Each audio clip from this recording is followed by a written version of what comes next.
with Peoria's one and only Judy Page.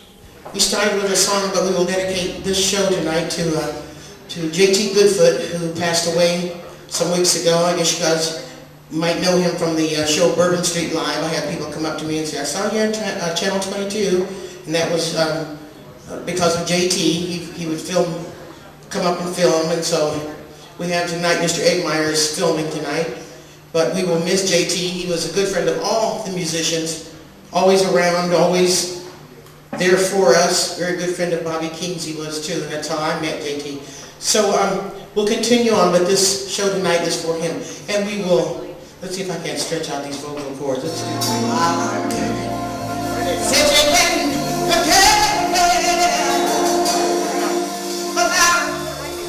I'm loving you forever.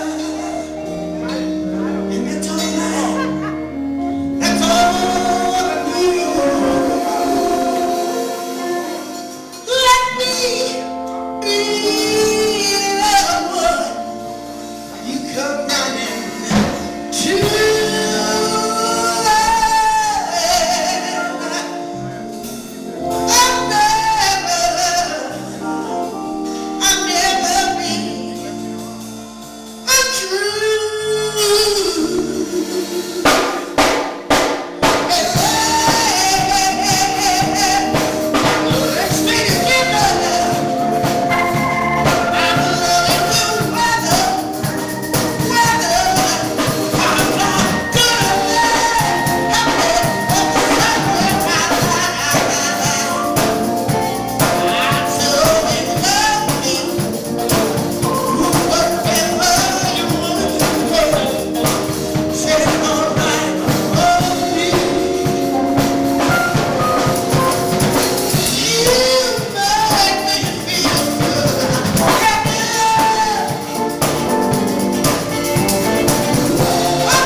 here at the 5 Spot CAC, we had a featured occasion every Friday, and we still do that. We've been doing this a long time. But we call it Jazz at the 5 Spot. And every so often, JT would come in, hook up his camera because he was always welcome, and record the events. Special groups, a lot of the blues groups, and a lot of the people that were living that are now deceased. And he had a way of coming in and recording them and keeping records, of our history. In fact, I think someone should take his work and do a documentary, because it is definitely the biggest thing that happened after Peoria's glory days in the 1960s and even before. But as a young man, I remember, when Richard Pryor and a lot of the people here, Peoria was quite a city of entertainment, and it continued.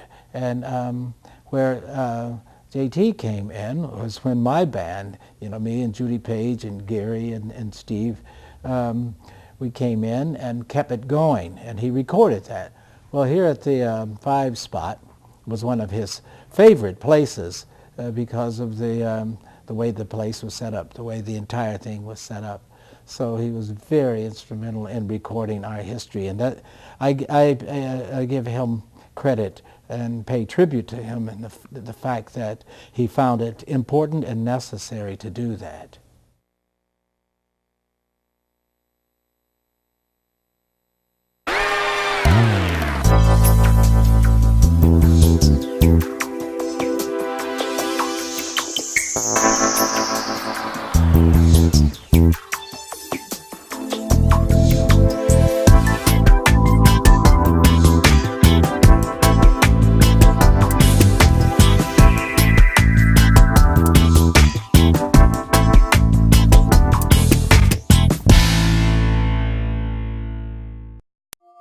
Do you know who we are?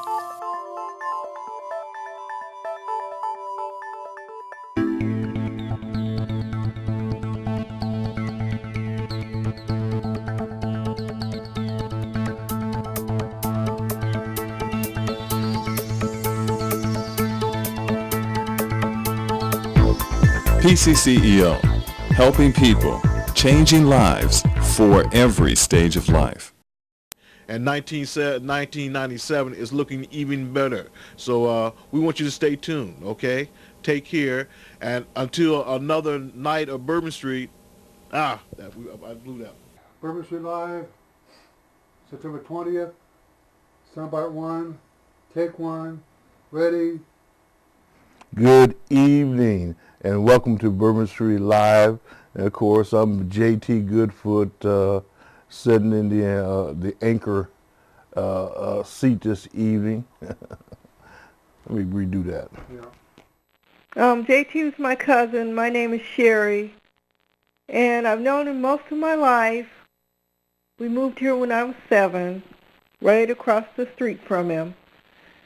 And he was a big part of my upbringing and everything, big part of my life. I loved him very much, and I'm going to miss him greatly. And I loved everything he did for the community, the neighborhood, and for everyone in it, in Peoria. I spoke with JT about in private, you could talk to him about anything, regardless if it had to do with music. We talked about the children, and even this year I had spoke with JT, and we were just talking about children and how things had changed, but he was still out there trying to do things with children in the community, and that was one of his main concerns. He will be greatly missed by Peoria. I personally will miss him a lot because I used to run into him in the store and we'd talk and chat about things, And even my son come up and was a musician, and he had dealings with JT, even my grandson. So it just went from generation to generation. So he meant a lot to my family, and we will miss him greatly. My name is Dino, and I want to thank JT, entire staff, along with JT, following my career since I've been in Peoria for the last 11 years. Welcome back, fans of JT's Bourbon Street Live. We're continuing with our special tribute to JT Goodfoot. man who had a great ear and an eye for talent out there, community activist, and family man. And coming up, we're going to be showing you exactly just how community-minded JT was. I'll have to also remind you to stay tuned at the end of the show, where we're going to let you know more about the future of JT's Bourbon Street Live. Also, I'd like to let you know that you can keep up with updates on JT's Bourbon Street Live. We're on Facebook.